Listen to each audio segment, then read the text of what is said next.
Okay, thanks everybody for listening. I'm Michael Crean, micksgarage.com. I'm the founder, IT operations manager, and everything else in between. Okay. I suppose just to give you a bit of a background on where the business came from, I worked in the auto industry for a couple of years. Went to Australia with my wife, well now my wife, and came back and I was unemployed in 2003. So I said, okay, what do we do here? Right. So I was unemployed, I was sitting in my parents' house in Mayo, and I said, what will we do? We said, right, I know a little bit about the automotive industry. I know even less about computers. So I got to try and set up an e-commerce system to sell car parts. The idea wasn't to set up a business. The idea was to actually to learn the IT technology about setting up an e-commerce system so I could get back into employment. That's where it came from. So it slowly ballooned from there, okay, and we'll talk a little bit more about that again. At the moment, as I said, IT systems architect, software developer, operations manager. I'm involved in all aspects of the business. As any entrepreneur knows, you're involved in absolutely everything. You're involved in warehousing, marketing, customer service, VoIP systems, management, IT, fraud control, and everything else. Technology, marketing, innovation, and process really are my passion in the business. But just to give you, I mean, when we started the business, we had absolutely no cash whatsoever. So maybe it's getting back to one of the questions you had, is how did we get the business to grow with absolutely no cash? I was on the dole at the time, and you're going, right, we said the first thing we would do is put a few quid into AdWords. And literally it was €5 a day, right? €5 a day into AdWords. And the beauty about that is that you can really control the spend so dramatically that every single cent you put in will return you 3, and that's what we did. It was all about a return on investment. We never loosened up in terms of the keywords we would use, and we became, and one of the reasons we became very, very good at AdWords is purely because we didn't have any money to waste. So, about micksgarage.com, we're an online retailer of car parts and accessories. Okay. It depends on who you ask in the business what we are. Some people would describe us as a car parts retailer. I believe we're a technology company that sells information. Right? Technology is what we're all about. We've actually got more software developers in-house than we do have warehouse staff. Okay? We have 42 employees across IT, marketing, warehouse, customer service, and accounting. We sell to approximately 70 countries on a monthly basis. We manage 6 million data records, which is still a tiny part of the car parts market. Okay? Innovation is key to our success, and when we talk about innovation, we're talking about just monitoring what our competitors are doing, and being extremely agile in terms of IT. We can turn around in terms of IT and actually put in very, very big changes literally overnight, and we do that all the time. We try to lead rather than follow with everything we do. I mean, we have, you know, a lot of our products with software innovation tools that automate all our image capture, automate our 360 images. Everything we do is about automation. There's an image missing on the right-hand side there, but you get the idea anyway. Just to get into a tiny little bit what we're about. I presume a lot of people here have websites that they manage. Okay, your website must be kept updated, must be kept clean, must be current, and it must entice customers to take a further look. There is nothing worse than going onto websites and seeing things not being fresh on a website, not being updated. Sometimes there's dates. The only thing that's actually live is a little date ticker on the website, and the website is out of date for 6 months or a year. Nobody is going to buy in those sort of instances. You need to be current, absolutely current. As we're saying with the Garth Brooks thing, can we do anything on the Garth Brooks side of things? Okay. I just want to give just a quick overview of what we do here. I'm going to leave plenty of time for questions. Okay. So we talk to a lot of people all the time, and you get this idea from people that, you know, it's just a website. It can't be that difficult. You know, Enterprise Ireland will send us clients from time to time, and I had one client that came in about, not a client, but a person to talk to, came into us about 6 months ago, and they said, I want to set up a website so I can go on more holidays. And I went, look, get your head in a better place, and then we'll talk about it again at some point, okay? So a website is all about infrastructure management. It's about how you manage the data set you have, how you're going to process orders, how you're going to manage the data, how you're going to manage the content, how you're going to manage your customer service, your returns management, fraud, marketing, and your pricing strategies. If you don't have those right, putting any amount of marketing against something is completely useless. So you need to get those absolutely bang on, because if you're taking in orders and suddenly you're messing with them trying to get them out the door, customers will not come back to you, especially in the early stages. You need to get it absolutely bang on. just because it's about marketing, I said we'd talk a little bit more about the marketing side of things and how we do things, right? Everywhere I talk about marketing, I keep coming back to data. It's all about data. It's all about selling data. It's all about selling accurate data. And it's, again, coming back to being the technology business, that without data, we're in big trouble. And we have gotten sales up by, in a lot of ranges, by about 300% over the last 18 months, simply by getting data right, getting the categorization right, getting the meta tags right, adding videos to products, adding 360 images to products, just really presenting a picture when they come into the website that they cannot go away. They're on exactly the right product. And it's not about a race to the bottom in terms of price. Where we had, for example, 360 images and videos on our products, customers were about 40% more likely to buy, even though we might have been a little bit more expensive than competitors. But because when they go to a competitor site, you find sometimes that they go, well, you know, they're a little €5 cheaper than micksgarage.com, but I'm not sure if I'm getting the right part here, right? They go to micksgarage.com, they're sure they're getting the right part, and that works very well. Okay. In the early days, we did an awful lot of leaflet drops. We had no money, right? So the only thing we could do is actually hijack printers in the odd workplace and things like that, print out brochures, a cheap guillotine in Argos, and we actually started putting leaflets under car windows and everything else, okay?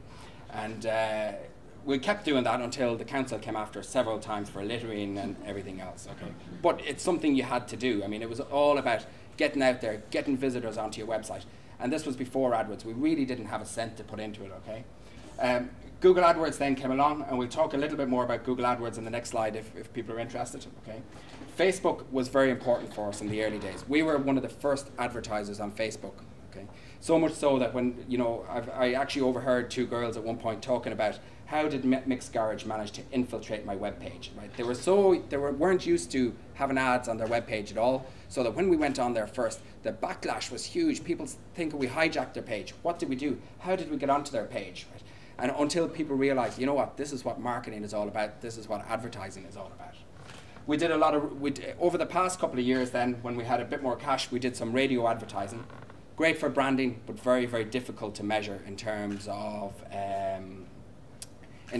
real conversion rates. Is it converting? Is it not? It's difficult to measure. Certainly it's something you do if you have a lot of money, you get it out there, it's great, but it's difficult. And someone that's in IT, that's quite logical. If you can't measure these things, it drives you a little bit crazy, so we actually cut the radio. PR, vital in the early days as well. We got a lot of press. We're trying to punch above our weight. For the first 2 years, I was running it from my bedroom in house in Ranelagh, and we got an interview with The Independent, and the journalist was coming out to our office to interview me, and you're going, how are we going to get around this one? So we told him the electricity went out in the office we were in, so I met him in Russell's in Ranelagh to go through the interview and everything else. So that worked pretty well. We do a lot of different things then as well, right? We do sort of crazy things. We do at Paddy's Day, we try different things all the time, right? We try Paddy's Day viral video that we did. So if you do a look up on YouTube for that, you'll see that, okay? We do, for example, channel sales. We do an awful lot to try and get users on the channel. We have, again, shoving out video, shoving out Twitter feeds, shoving out Facebook feeds, all of those sort of things, okay? We also have dispatched product images that we send out to our customers. As soon as somebody orders something from us, when it's going out the door, we have a dispatched product image with a background that's micksgarage.com on it. The early days of sending that wasn't about marketing on the back of it. It was about saying to customers, look, we know exactly what we've sent out to you, and it's traceable, and it was also for our packers so that we could see that people were packing things correctly, okay? But now customers actually love it. They talk about it all the time. If you go onto Twitter feeds, go onto boards.ie, they love when you do something different. The fact that they can see the parcel, as soon as it's shipped out, it's just a simple IP camera, it bangs a photo out to the customer. They love all that sort of stuff. Okay. Just yesterday, we set up a Garth Brooks helpline. Right?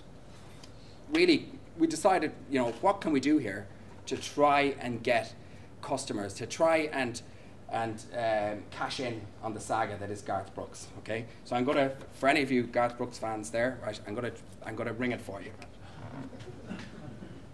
Is there a microphone there that will work?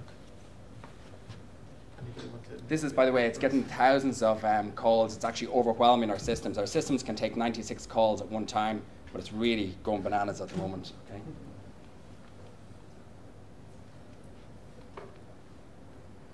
A smartphone, and I can't find the dial button. Here we go.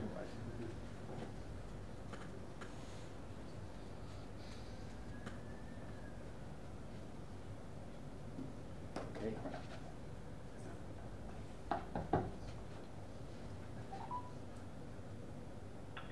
Welcome to the official Guardbooks helpline. We understand how difficult this must be for all the Guardbooks staff in Ireland. Yeah. We are here to help. Talking is always the first step. Please note that you are in position 399,998 in the queue. In the meantime, please listen very carefully to the following options. If, as a result of the cancellation, you are experiencing stress or anxiety, please press 1 now. If, as a result of the cancellation, you are feeling betrayed in any way, please press 2 now. If, as a result of the cancellation, you feel that tomorrow may never come, then please press 3 now. Okay, so I press any one of them. Thank you. We understand that this has been very difficult for all of us, but we are here to help.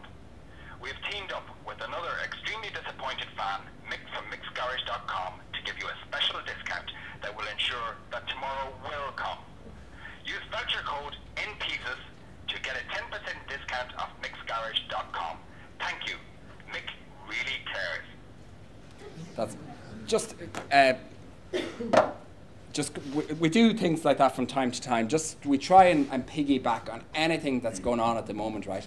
And at the moment, that's going around on LinkedIn, and it's going around on Facebook, and you're getting these thousands of callers in that you're paying absolutely nothing for. I mean, it took us yesterday an hour to do that. We came up with the idea, and we put it in 1 hour. So that's what we're pretty good at. It's all about guerrilla marketing. Okay. We've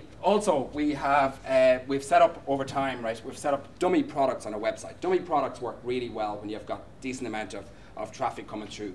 Not just that, I mean, the products are so crazy that people actually start to send them on. And the worst of it is actually some people go and buy them, right? So we're going to show you one if I can.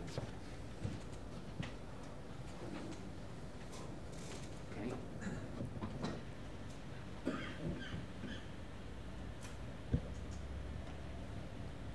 I'm not sure.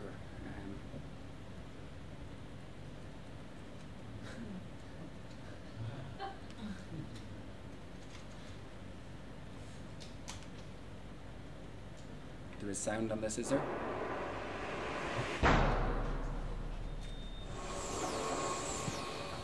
Hi, I'm Rob from MicksGarage.com. As you're well aware, it's vitally important to check the tread depth of your tyres on your car or your van. This, guys? All car and commercial tyres come with tread wear indicators built into the tyre. They're little bars that are located in the grooves or the tread around the tyre periodically, and when the tyre wears out, it becomes flush with that tread wear indicator. That's when it's time to change the tyre. Or so was the case up until now. There's a brand new product on the market called Tread Gain. Tread Gain is sprayed around the whole tyre and left overnight, or for at least 8 hours for full effectiveness. It contains L-methionine, biotin and niacin, which are new compounds that bind to depleted styrene butadiene copolymer molecules to form strong new tread grooves on the surface area, essentially regrowing the rubber treads on your tyre. As you can see by the side-to-side comparison, the results are quite significant. Tread Gain comes in a 500ml aerosol can, which is just enough to do 2 tyres, and is available to buy online from MicksGarage.com. 4 customers bought that. 4 customers bought that, right? We have, I think was 12, 5, I'm not sure what the price it said was there, but yeah, around probably 5 or 6 quid or something like that. But actually 4 customers went and bought it. And it's difficult to have to ring up those customers and say, look, that's not real, it doesn't work, right? There's nothing there, right? But we did one more. If anyone remembers the floods from was it October 2011?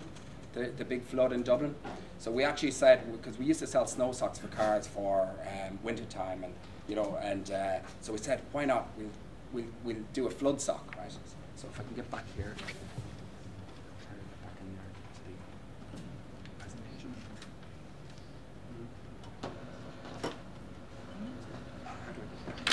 This is a Mac, isn't it? How do we get No, we've already played that one. So I'm going to get back to the presentation. There's another link on the presentation. Right, perfect. Okay. We created this. A friend of mine said to me, he goes, his name is Brendan, and he said, why don't you have something for the floods? And I went, grand. 20 minutes later, we sent him a link. Right? Now, it's a pretty bad one. It's the first one we did. But again, a couple of customers bought it.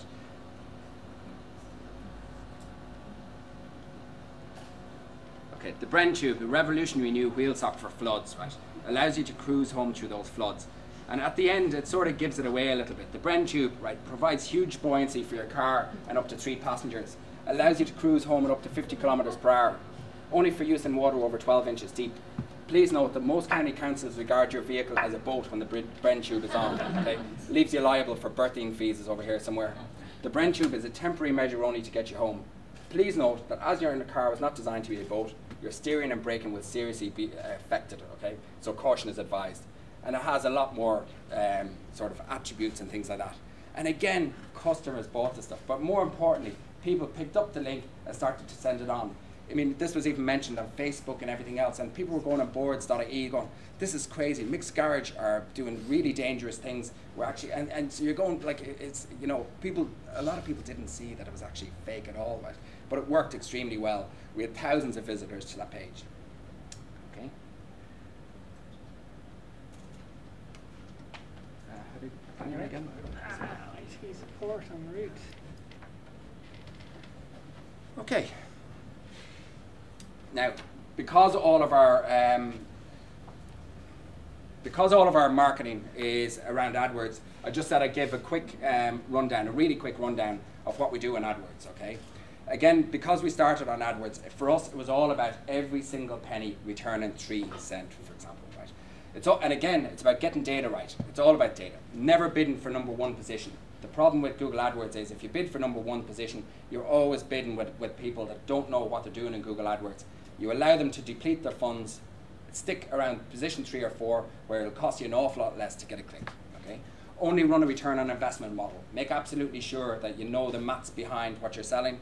If something is costing you, a tenner, you want. If something is costing you a tenner, the maximum you can spend on Google AdWords is a tenner to get that sale. So that's if you want a break-even model. Okay. Don't use broad keywords to start with. Make sure your ads and URLs are accurately targeted. Too many times when you go onto the likes of Google AdWords, for example, you see an ad for something you're looking for, it brings you straight into the home page of the website. And that happens very, very often. So the key is to make sure that it's deep linked directly into the product and they're more likely to purchase. And even better is to make those pages unique to Google so that you can only find those through Google. So you might give a special offer or you might have a scarcity marketing program. So for example, somebody comes in, you go, well, we've only got 5 left and we've got them at this price and there's 10% off. Use, again, plenty of negative keywords. Don't accept Google's suggested bid. Every time you try and create Google AdWords ads, Google will tell you the suggested bid on this ad is €1. Right? Ignore all of that. Just bid what you're comfortable with. If it's 10 cents, bid 10 cents. Don't look at Google suggested bids. Okay? Getting your landing pages right is absolutely essential. When somebody comes into you through Google AdWords, you've got one chance to grab that customer and convert that customer. If your landing pages aren't right or if there's information missing from those pages, you're not going to convert the customer, okay? And it feeds directly back into your ROI. Always split test ads. Too many times, clients that I would look at, for example, that would ask me to look at their Google AdWords campaigns, would have 1 ad per ad group, or maybe even 3 ads, but they'd all be the exact same ad copy, URLs and everything else. So make sure you split test your ads, changing just tiny bits of information and keep working on the one that's performing worse and actually to increase that. Okay? Use call to actions. Use buy now, for example. Only 5 left. Get this now. Works very well. For us, one of our keys in the business is AdWords automation. We run at the moment about just over 500,000 unique ads for every single product range you can imagine. With the breadth of products that we have, it's just not possible to manually manage all the ads that we have. So we've built through Google AdWords API system, we've directly linked into Google AdWords. It runs into our database. So if we add a new product overnight, the system will automatically pick it up at 7 o'clock every morning and create a new ad for it. But more importantly is if we run out of stock, it'll actually take down those same ads. So there's very, very little wastage on our ads. Okay. Again, automation is key for us, as I've said. Get data right. Okay. Product categorization and tags is absolutely essential. How do you manage your products? I mean, we have found simple categorization of your products makes a massive difference in terms of conversion rates and in terms of SEO. Image automation. For us, we need images on absolutely everything. How do we do that? How do we capture images? So we went out there to the market and we said, right, what we wanted to do, we had a problem whereby we wanted to be able to scan a product, okay, have the camera automatically click on the scan and have that image on the website in 1 second. How do we do that? So we went out to the market and to see if there was any software out there that could do that for us.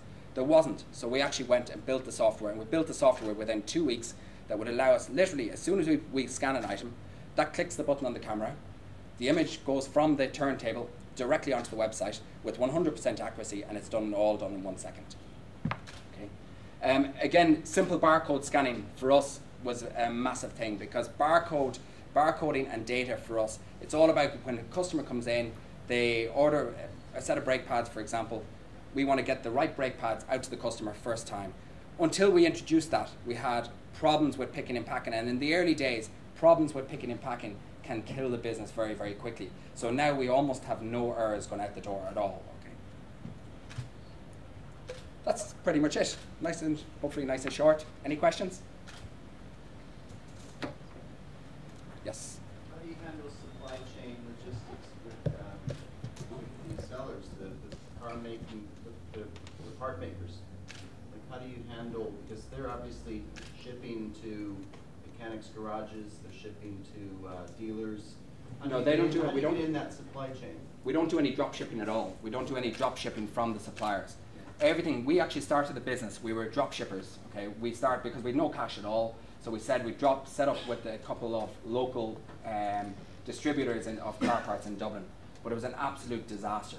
It was a complete disaster. If you were selling that chair, for example, in black, it would go out in white and it would be broken at the time. So what happened is we said for the business to survive, we had to bring everything in-house, run everything through our own barcoding system to make sure that any errors that were caught by us before they got out to the customer. So we don't have, but it is coming full circle now. In the early days, the manufacturers wouldn't drop ship anything. Now they really all want to get into the e-commerce market, and they're prepared to do that. But it's certainly, in the UK, drop shipping is still in its infancy. In the US, it's more prevalent, but it is starting to come in. What research did you undertake to determine the demand for your various products? In the early days, none. Absolutely none when we started. With nothing to lose. I was unemployed, no money, nothing to lose, so it didn't really matter. It was about learning to set up an e-commerce system. Okay. But what we did then was when we work with local suppliers, we actually take on, we have a product feed from each of those suppliers that comes into us automatically about 3 or 4 times a day.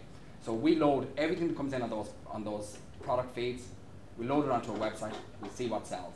What sells, we start to look at getting better prices elsewhere, maybe bringing in stuff from Taiwan sometimes, or even we also capture all the time. So when somebody comes onto our website and types in a part that we don't have, for example, we capture that information. As Steve was saying, it's all about gathering the information, looking at what people are looking for. For example, one of the things that was massive for us is mud flaps, right? And we know that people are looking for mud flaps, so we're out there actively now trying to find tailor-made mud flaps for cars. So it's all about analysing that information. You've got funding from Enterprise Ireland, Yes. and they seem to be pretty vocal about not funding sales, resell Yes. websites. Yeah. How do you circumvent that? What do they invest? They closed the door after we got in. They absolutely did. When we got Enterprise Ireland funding, it caused an absolute uproar among sort of Enterprise Ireland. Apparently it got through the channels that it shouldn't have gotten through and things like that, okay? And their big fear was that if we were able to get funding, the likes of Arnott or anyone else could go in and get funding. So they started to close it off to e-commerce companies, right?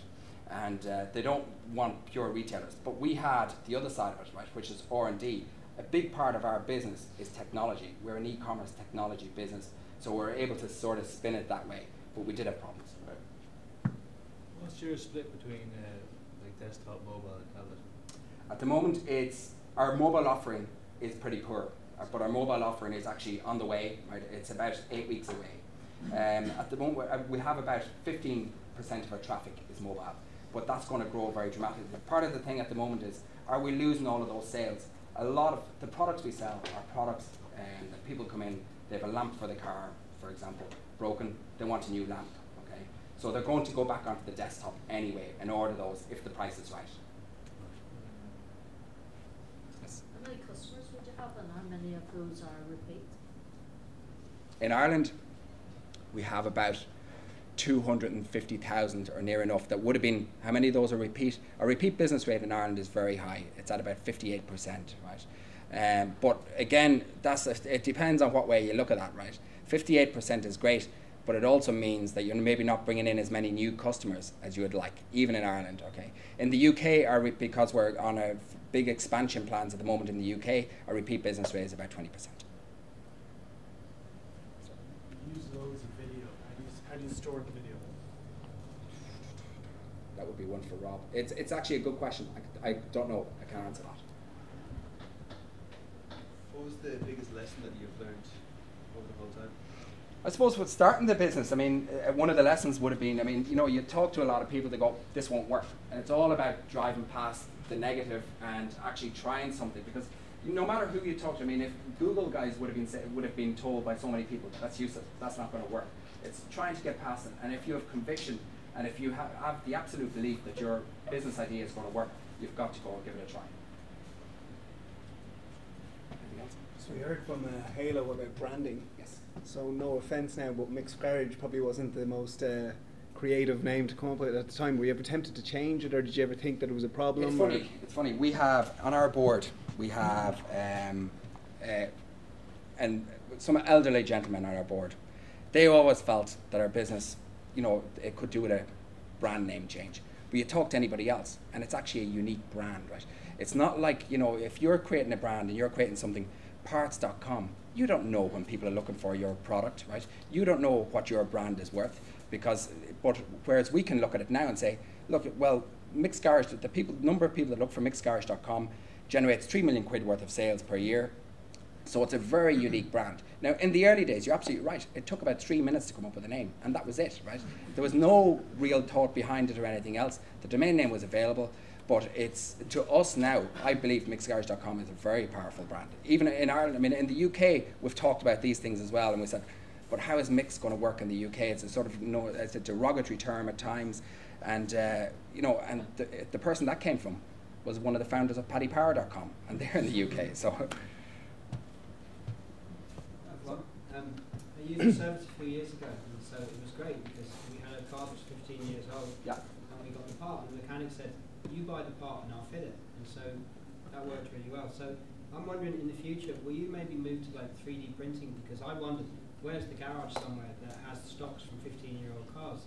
So as parts run down, people want parts, are you looking at maybe creating the parts? It's one of the things that I was looking at, believe it or not, right? Not necessarily. Yeah, sorry. This gentleman is wondering, would we ever go to 3D printing in terms of being able to print some parts over time? Absolutely. It is something that we've looked at. It's one of the things that I'm actually personally very interested in, is the idea of 3D printing, what you can do with that. I mean, if specific little components, absolutely. I mean, but it's something I suppose we haven't given a thought at a high level in the business, but it's something I'm very interested in. Are you big threats? There's always threats. I mean, there's always threats from some of the bigger online car parts companies in Europe, and there is one of them in here as well. But there's always the threat that some of them can come in and put millions into the market and sell stuff for half nothing, okay, and it would probably hurt your business.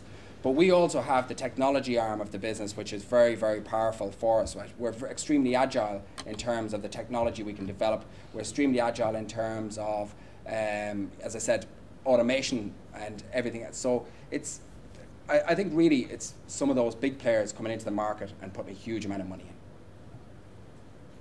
So just to expand with that in mind, are you open to other companies plugging themselves into your IT department and taking it from there? I mean, one of the things we are looking at is a white labeling product.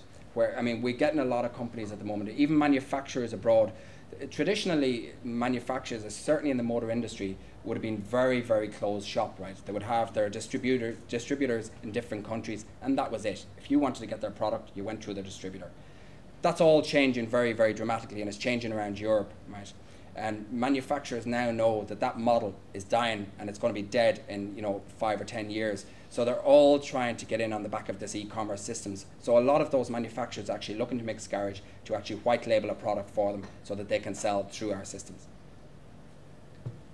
Can I just ask a question? So in terms of the trend, like in the UK, there's a lot of multi-channel selling, so selling through eBay, selling through Amazon, all that kind of stuff. What's your opinion of that? Because you're trying to establish a brand and develop a brand. Do you think it's worthwhile getting access to those customers, and just what are your thoughts? We do. We currently sell on eBay. We sell a lot of product on eBay at the moment. We sell a lot of product on Amazon.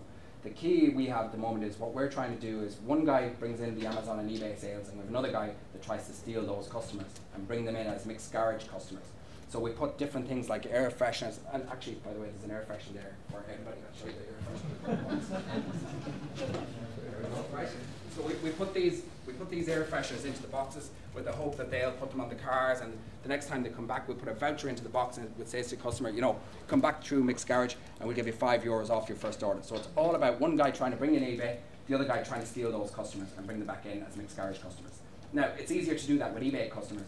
Amazon customers seem to stick to Amazon very, very tightly, so it's harder to loosen the grip there. What about, say, other people are also holding their stock now?